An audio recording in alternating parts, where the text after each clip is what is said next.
आज हम बनाएंगे बहुत ही मजेदार, आसान और झटपट डिश शीट पैन चिकन सीख कबाब अवन में। कमेंट सेक्शन में जरूर बताएं कि आप अगली रेसिपी कौन सी देखना चाहते हैं।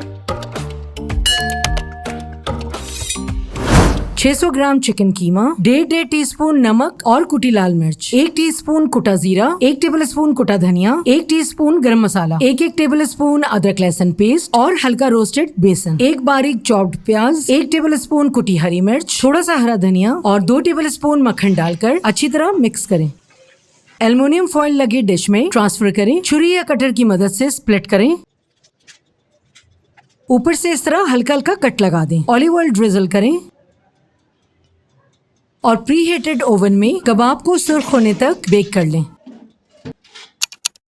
और हमारा बहुत ही मजेदार शीट पैन चिकन सीख कबाब बिल्कुल तैयार। स्पैचुला की मदद से डिश आउट करें। कबाब के ऊपर थोड़ा सा पेपरिका स्प्रिंकल करें। बसंती पुलाव, चपाती, सैलेड, दही और टमाटर और लाल मिर्चों की चटनी के साथ सर्व करें और गर्मा गर्म प्लेटर एंजॉय करें। अगर आपको ये रेसिपी पसंद आई तो शीट पैन मटन सीख कबाब की ये रेसिपी बिल्कुल मिस ना कीजिएगा।